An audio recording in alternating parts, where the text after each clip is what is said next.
Our fire alarm went off 7 times. It just started going off and I had to go and turn it off for no reason. It was just going off, it was just going off. And then when I went into bed that time, I felt this horrible presence in the room with me.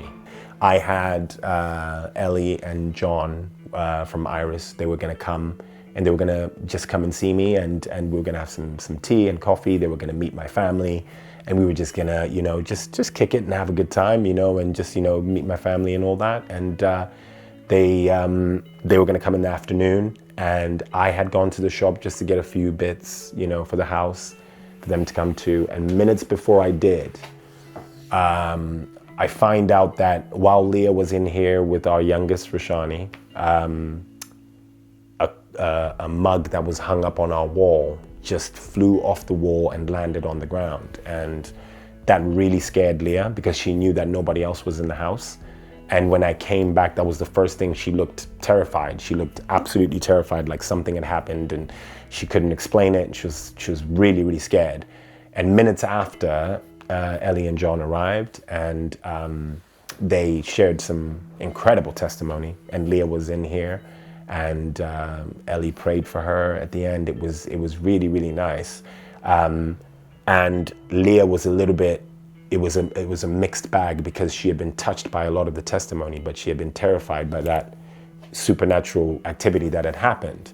And I remember asking about that, asking Ellie about that and saying, why do you think that would have happened? And the explanation was, that all these things that lurk in the dark, as soon as any light starts to come into the house, into the home, they're exposed. So they have to sort of jump out and lash out because they're being exposed. And that's the last thing they want. They want to work in complete darkness. They don't want anyone to see what they're doing. So it made a lot of sense. And literally, I would say 24 hours, a day or two later, something like that, Leah and I were about to go to bed, and we were in the living room. We had just finished watching TV. We turned the TV off, getting ready to go, and we usually go in the kitchen to make some drinks for upstairs and make a drink for our daughter, just in case she wakes up in the middle of the night.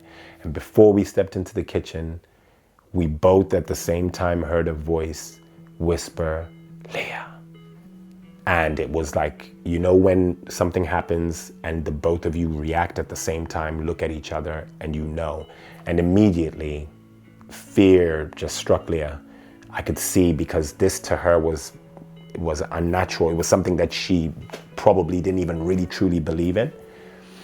And she was terrified. And she was confused why I wasn't that terrified. Because I explained to her and I said, I've got Jesus in my corner. There's absolutely nothing to worry about. There's nothing to worry about. And obviously to her, these are just words. She's thinking about that. She's like, what is that thing? What is that thing? What is it? She's terrified.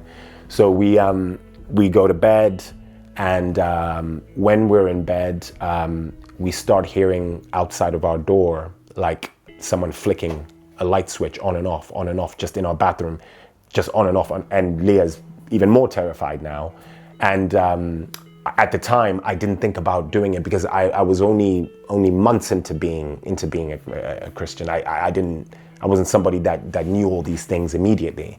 I didn't pray for Jesus to cast these demons out and for me to do it in Jesus' name. I didn't think of doing it at the time. But then the activity started getting weirder and worse. And I remember the night that I did end up doing it, Leah had gone to sleep already, and I went up to bed. Everybody else was asleep, and our fire alarm upstairs, everything's off. Nobody's cooking, nobody's doing anything, nobody's showering in the room, just like almost at the edge of our bed, just trying to come and get on top of me. I had, back in the day when I was younger, I had weird demonic experiences, and I always thought it's either hallucinations or bad dreams. But now I know it's all these spirits that were tormenting me and in control and sort of, and I realize that now. So at the time, that's when I knew, when that happened and that spirit thing was at the end of our bed, I knew what to do. And I just used Jesus's name. I said, in Jesus's name, I command you, evil spirit, depart from my house. Never come back again. Never come back again. And literally, almost instantaneously, that energy lifted. And then because Leah was so frightened about all these things that had happened, she realized that for months after that moment, we had nothing, none of that activity. It was gone.